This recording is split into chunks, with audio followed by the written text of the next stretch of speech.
Shalom. I want to give all the praise and all the glory unto Yahweh, Ba'ashem, Yahushai, Ba'ashem, Rekah Kodash. Double honors goes out to the elder apostles of Great Millstone for teaching me the truth. Also, I want to acknowledge all the Akyam who are pushing the truth with sincerity throughout the four corners of the earth. Shalom to the elect. All right, the spirit today I have Job 27. I'm going to start at 1. It says, Moreover, Job continued his parable and said, As the Most High liveth, who hath taken away my judgment, and the Almighty who hath vexed my soul, all the while my breath is in me, and the Spirit of the Most High is in my nostrils. So, Job, that name Job, when you look into it in the Hebrew, it's Iyab.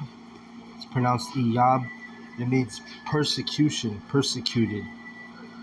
All right, and it also goes hand in hand with burden, which is like a job, right? His name is Job, but we say Job, but like I say in the Hebrew, Iyab,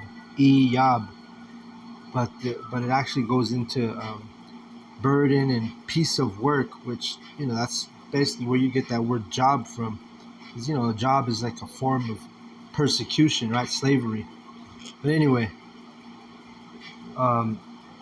Job is right here. He's saying, hey, his soul is vexed and everything, but guess what? Even with his soul vexed and he's receiving the judgment of the Almighty, he still has the Spirit of Yahweh in his nostrils, in his breath, right?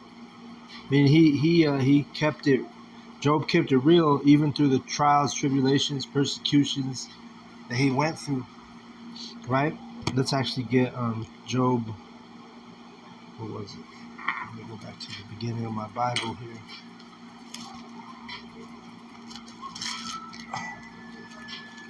Because, even his wife was being a little witch and telling him to curse the Most High, right?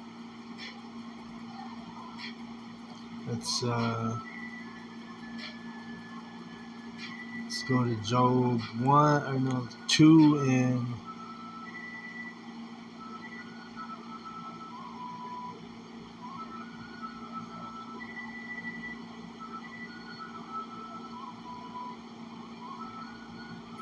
let's go to Job 2 and 9. It says, Then said his wife unto him, Dost thou still retain thine integrity?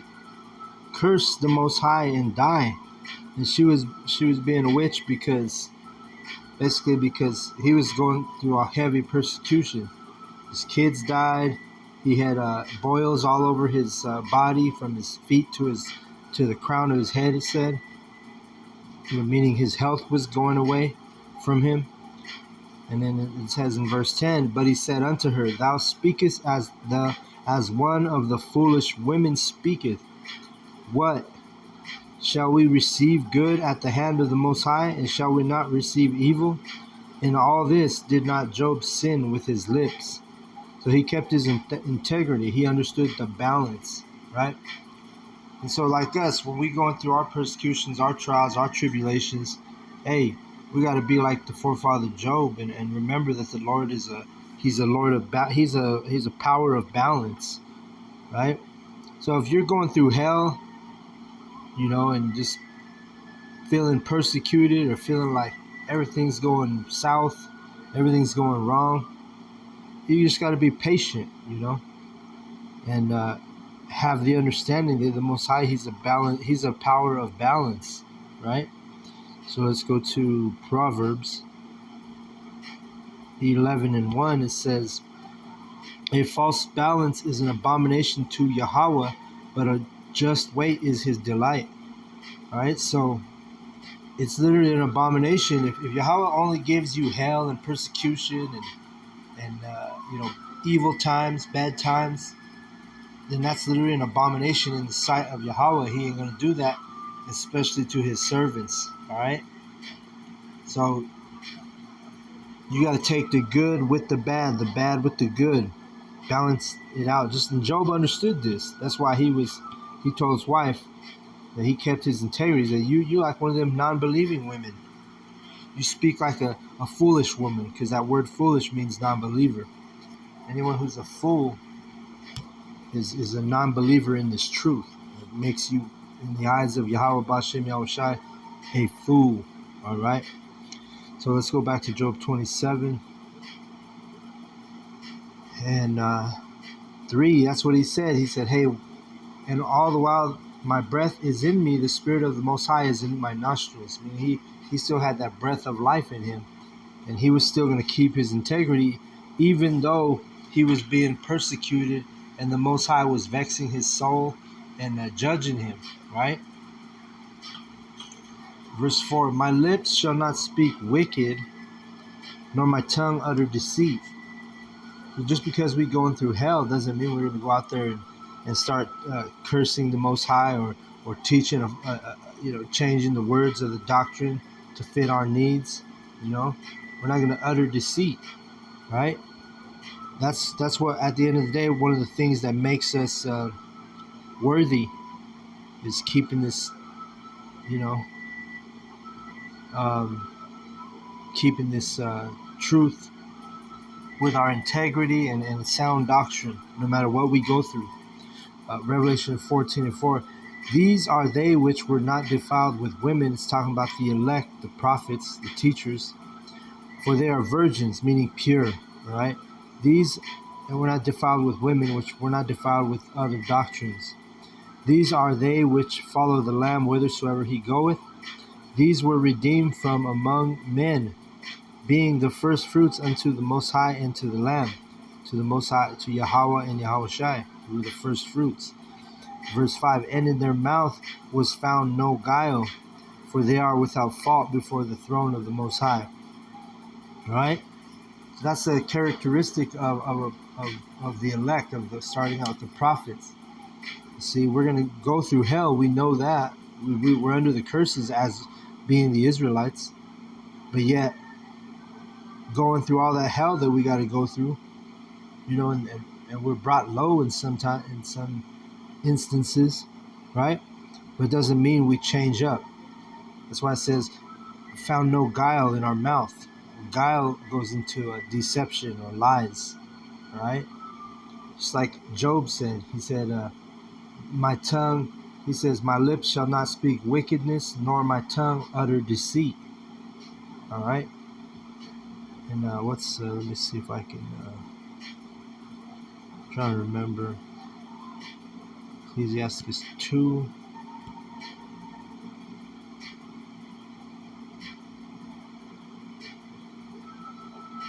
Oh, right here. 2 and 4. "Whatsoever is brought upon thee, take cheerfully, and be patient when thou art changed to a low estate." All right? And remember, the word patient, it means suffer. So take things cheerfully, and when we're suffering and change to a low estate, hey, we just got to be patient.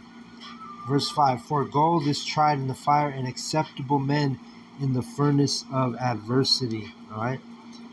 So how are you going to be acceptable if you don't go through adversity? You have to be proven, right?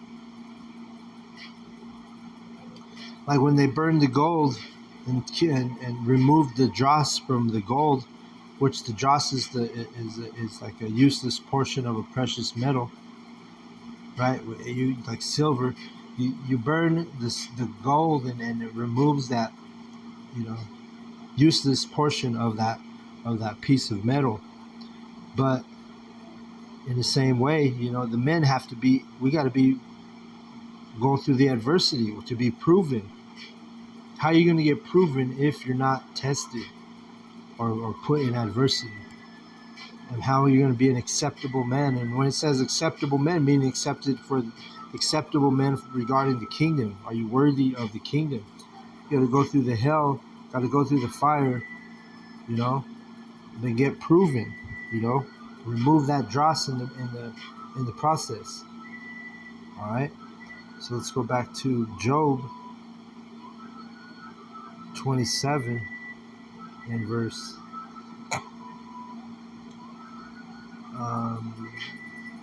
5. It says, The Most High forbid that I should justify you. Till I die, I will not remove mine integrity from me. Right? So when he was talking to his friend Eliphaz the Temanite, Job was telling him, "Hey, the Most High is my priority. I'm not going to remove my integrity, no matter what I go through." That's how we got to be in this truth. Remember, the Bible says everything.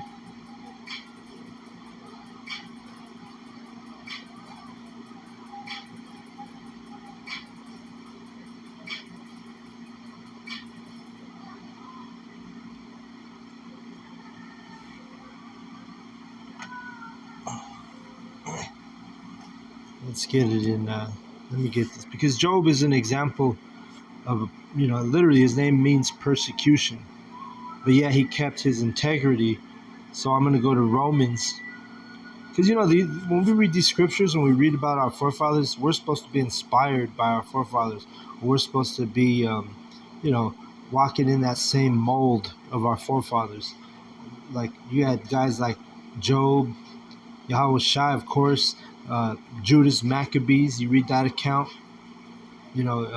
Shadrach, Meshach, and Abednego.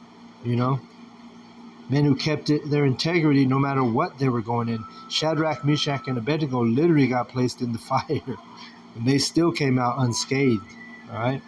Romans 15:4, and it reads, "For whatsoever things were written aforetime were written for our learning, that we through patience and comfort of the scriptures might have hope." All right. So these things were written for our learning, man.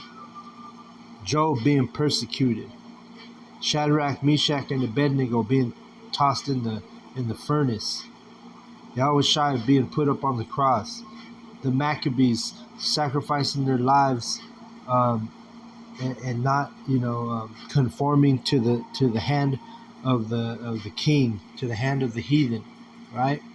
Keeping it real, no matter what we were going through. So everything's written for our learning. So meaning to encourage us, to remind us, to show us that things might get hard. Things might get you might get that fire put on your ass. But guess what? You got to come out of that fire an acceptable man. But you got to go through the adversity sometimes. Let's see, Job 27:6. My righteousness I hold fast and will not let it go. My heart shall not reproach me so long as I live. See?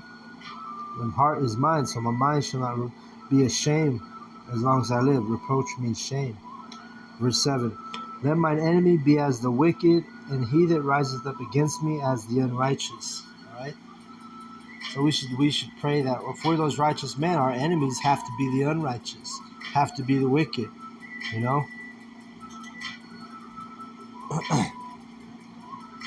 For what is the hope of the hypocrite, though he hath gained, when the Most High taketh away his soul? Will the Most High hear his cry when trouble cometh upon him? So hypocrite means actor. These fake ass, like these pagan Christians, they think they're so righteous, but yet they don't even line up their lives according to the scriptures. They don't. Everything is contrary to the scriptures when it comes to these pagan Christians. So literally, they're acting like the Christians. They're hypocrites. The true Christians are the Israelites who are, repenting, coming into the fold of Yahweh Bashem Yahweh Shai. Those are the true Christians. All right. This is, will the Most High hear his cry when trouble cometh upon him. All right. So if you're a hypocrite, the Most High ain't gonna hear your cry when you go through that fire. But if you're of his elect and you have a spirit of integrity like our forefather Job, then that's different, right? Let me get this. Let's see.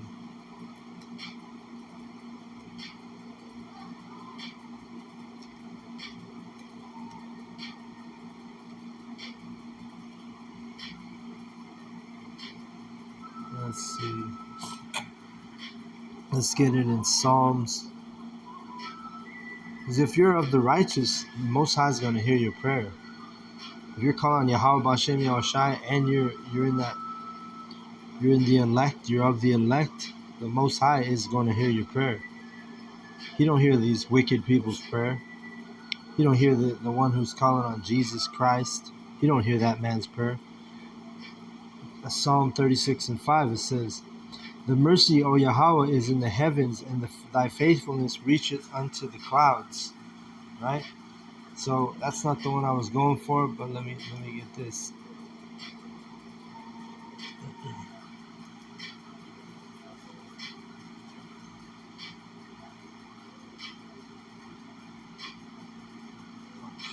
let's see.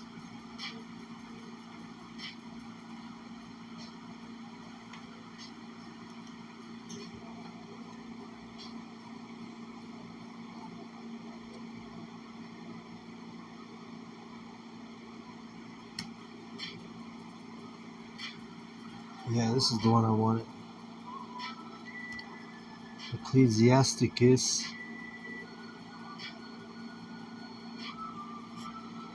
35:17, it says, "The prayer of the humble pierceth the clouds. Until it come nigh, he will not be comforted, and will not depart, till the Most High shall behold to judge righteously and execute judgment." See? So the meaning, just like Job, he's not departing from the Most High as he's patiently waiting for his prayer to be accepted. Let's read Ecclesiastes. I should have started at 35:16. "He that serveth Yahweh shall be accepted with favor, and his prayer shall reach unto the clouds." See?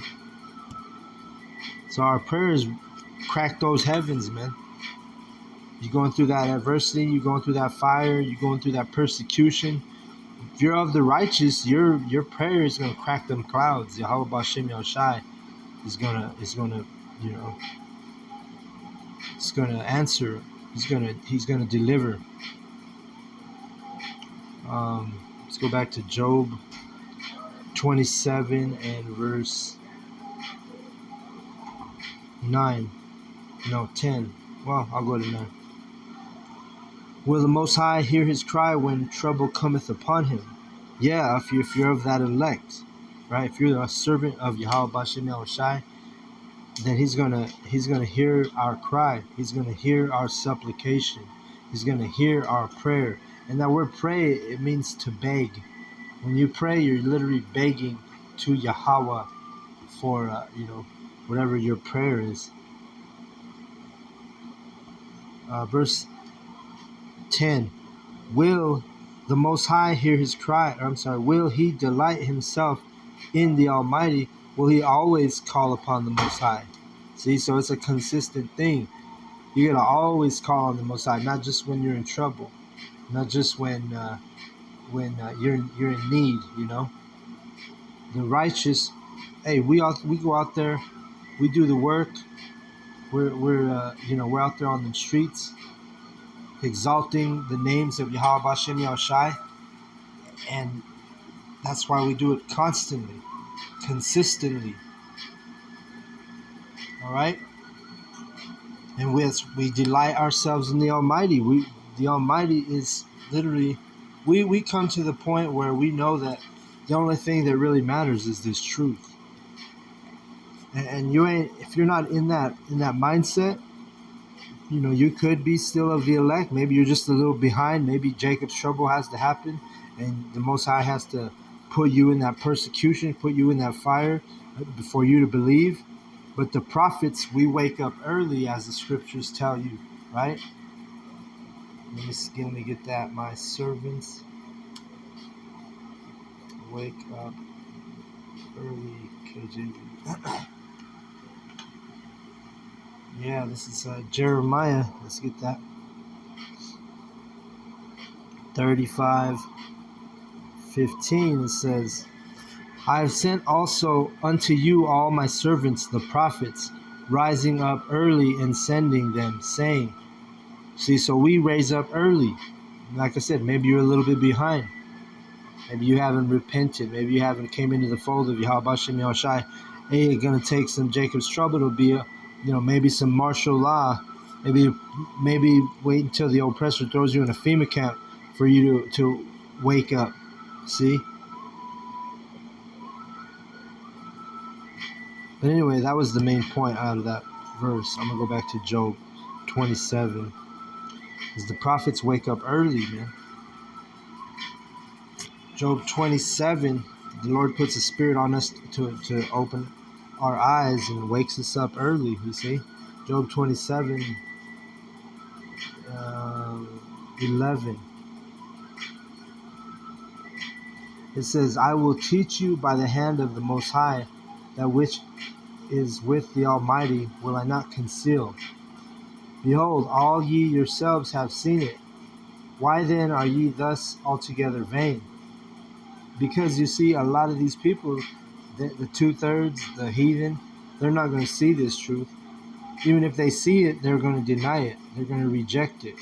And that's why when it comes to our people, they're destroyed because they reject knowledge, right?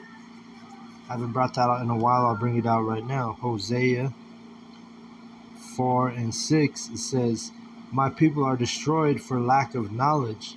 Because thou hast rejected knowledge, I will also reject thee, that thou shalt be no priest to me. Seeing thou hast forgotten the law of the Most High, I will also forget thy sons. See? So the Most High, he was like, he's an austere power. You reject his knowledge, you reject his prophets, you reject his servants, the prophets, who are the prophets. You're literally rejecting him, and you're rejecting his laws. All right?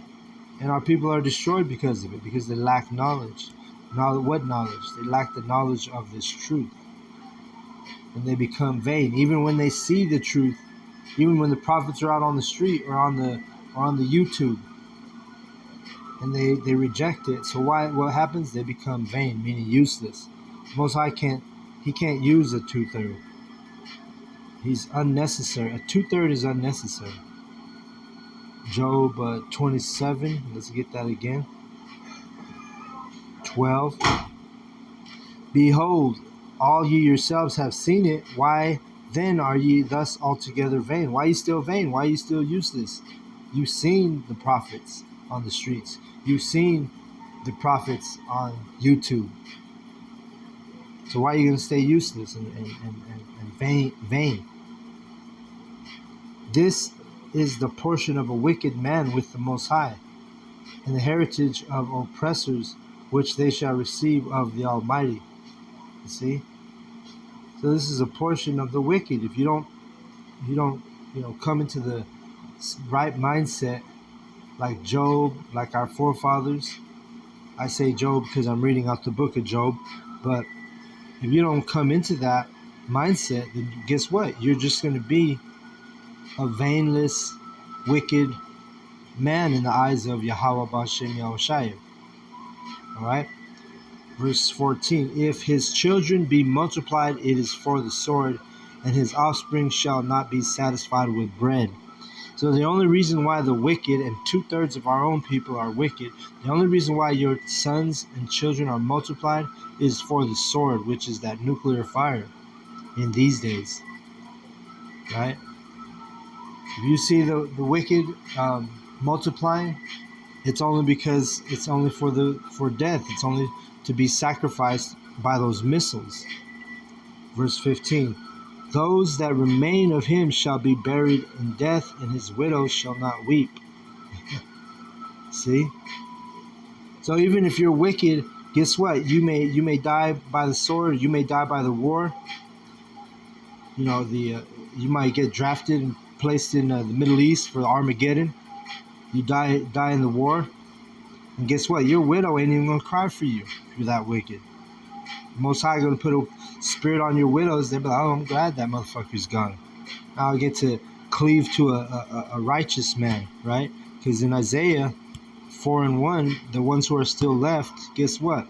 In that day 7 women shall take hold of one man, saying, we will eat our own bread and wear our own apparel. Only let us be called by thy name, to take away our shame or our reproach.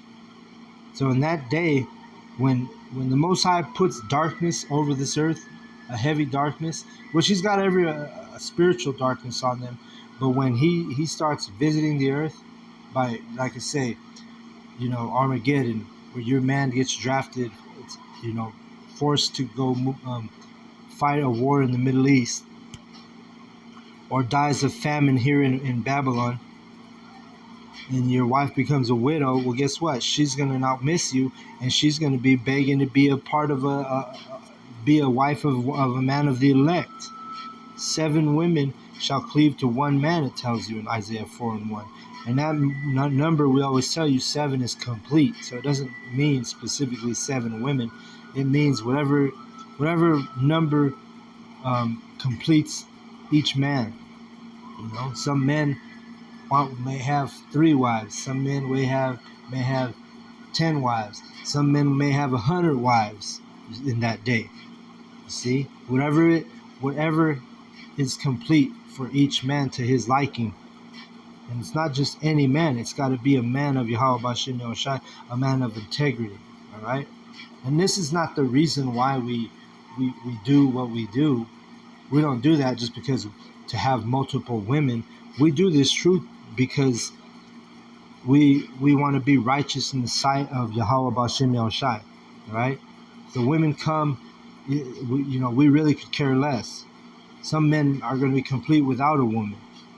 You see? But that's just prophecy. You see? So back to Job 27.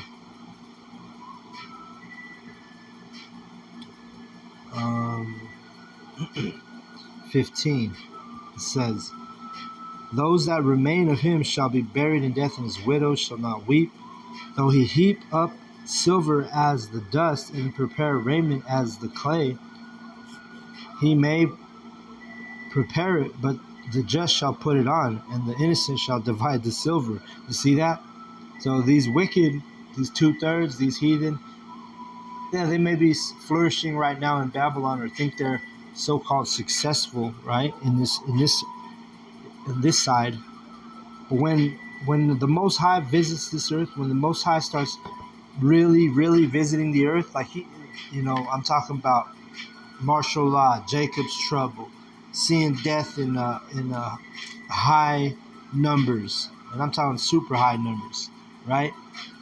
There's going to be a lot of death, whether it's pestilence, whether it's disease, whether it's the sword, whether it's the war, whether it's the missiles. The wicked, that's all reserved for the wicked. We read it. The wicked multiply, their sons multiply for the sword. But the men who keep the integrity of Yahweh B'Shem Yahushai, guess what? We're going to be, you're going to, everything you wicked are doing right now, you're just doing that for the elect in that day. Like it says right here in verse 17, he may prepare it, meaning he's gathering all this silver, making all this money, getting all these material things. He said, but the word scripture says, but the just shall put it on, right? Meaning the righteous, meaning the elect, meaning the prophets. We're going to be enjoying your silver, your money, your material things, your women, right? And the innocent shall divide the silver. And guess what? Who's the innocent? We read it in Revelation. It says, well, let's grab it again. The innocent is the pure. Revelation 14:3. Oh, right here. Revelation 14:5. And in their mouth was found no guile, for they are without fault before the throne of the Most High. So who's going to have no guile in their mouth? It's going to be the prophets, the elect. Who's not? What does without fault mean? It means innocent, right? Let me go back to Job 27.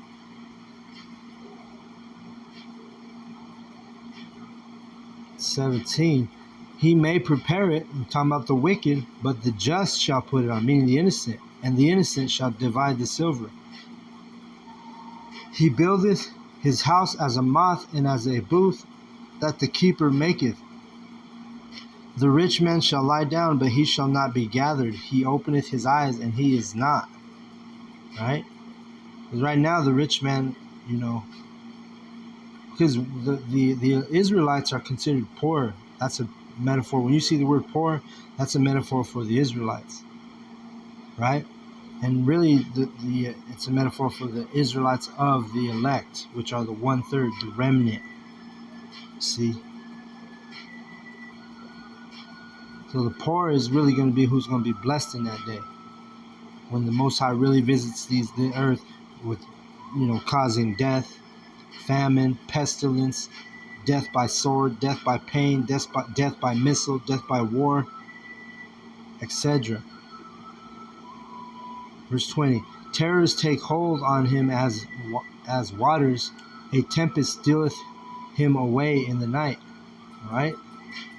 It's a metaphor for just death, war, famine, things, terrors. Right? Let me look up that word terror real quick.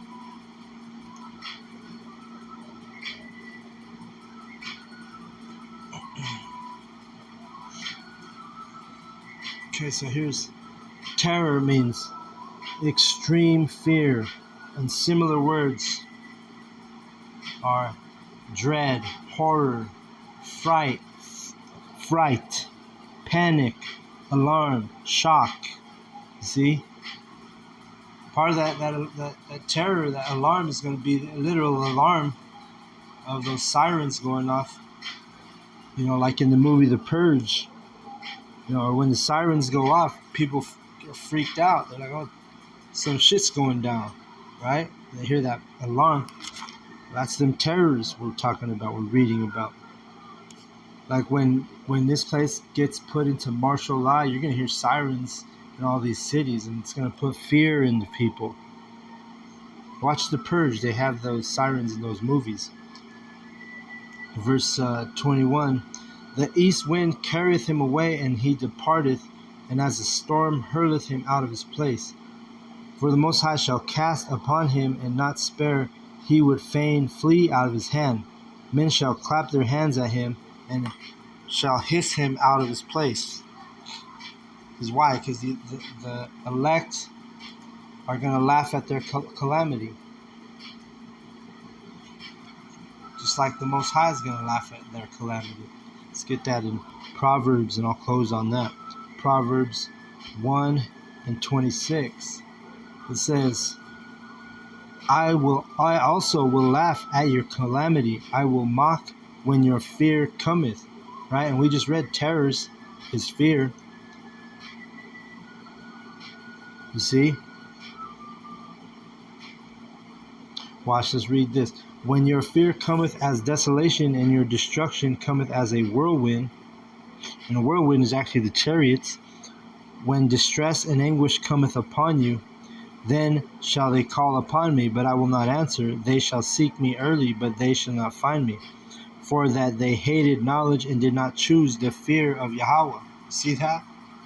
We just read that in Hosea. You hate the knowledge of the Most High. So guess what? All these terrors, these calamities are going to come upon you. And if you're not tried in the fire like the elect are right now, we're being tried in this fire. We're being diligent. We're doing the work. We're keeping the faith, like our forefathers. If you're not in that, you don't have that armor of Yahweh B'Shem Yahushai, you're going to be a part of that destruction. And guess what? The elect, starting out with the Most High, is going to laugh at your calamity. They're going to be laughing at you. All right? Let's get that armor of the Most High, because this is the armor of the Most High, is this truth. So let's get it in Ephesians.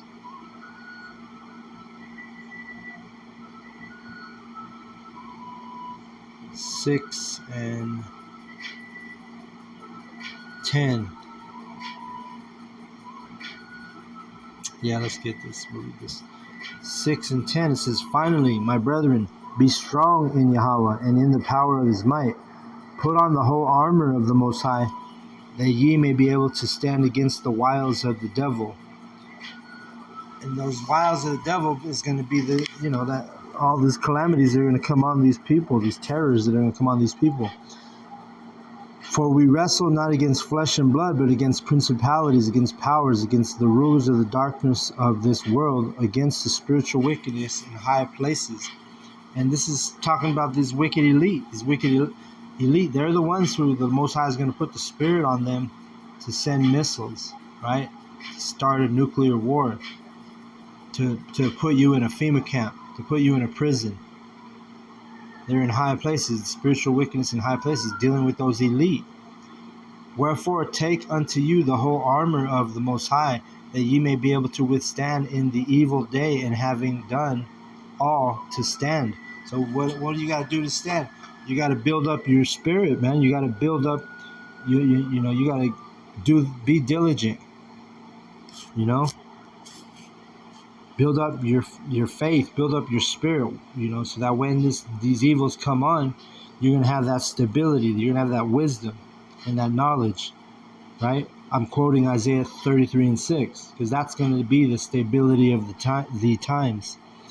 It ain't going to be your money, because your money's going to get divided up for the innocent, we read. It ain't going to be your guns. Your guns is not going to save you. To a certain extent, they'll give you protection, but that ain't going to be the stability of thy times. In Ephesians 6:14, stand therefore, having your loins girt about with truth, and having on the breastplate of righteousness, right? So the truth and the righteousness, that's what's going to keep you stable, man. And your feet shod with the preparation of the gospel of peace, above all taking the shield of faith. So it's not a physical shield, it's literally dealing with your spirituality, with your faith in Yahweh B'Shem Yahushai, wherewith ye shall be able to quench all the fiery darts of the wicked. All right, what are those fiery darts? Those are those missiles. All right, and take the helmet of salvation. All right, so you see, and the sword of the Spirit, which is the word of the Most High. You see. So that's going to be our salvation, is having this faith, having this knowledge, having this, you know, having this wisdom. That's going to keep us stable. That sword is going to be your spirit, is going to be a sword. The word of the Most High is a sword, right? Verse 18, praying always with all prayer and supplication in the Spirit, and watching thereunto with all perseverance in the supplication for all saints. And supplication is another word for prayer. See? So that's what it's going to be, man. We got to go through the fire. But guess what? Because we're going through the fire right now, it's preparing us for that real fire. And, you know, keeping us in line mentally, spiritually, saying, hey, we got the spirit of Yahweh B'Shem Yahushai. We got the faith in Yahweh B'Shem Yahushai. And we're going to be those men who are preserved and eventually taken up with salvation. With the instrument of salvation is going to be them chariots, those so-called UFOs. So I'm going to close out on that. I hope the lesson was edifying. I want to give all the praise, all the glory, all the honor unto Yahweh, B'Hashem, Yahushai, B'Hashem, Rikah Kodash. Double honors goes out to the elder apostles of Great Millstone for teaching me the truth. Also, want to acknowledge all the Akyam who are pushing the truth with sincerity throughout the four corners of the earth. Shalom to the elect.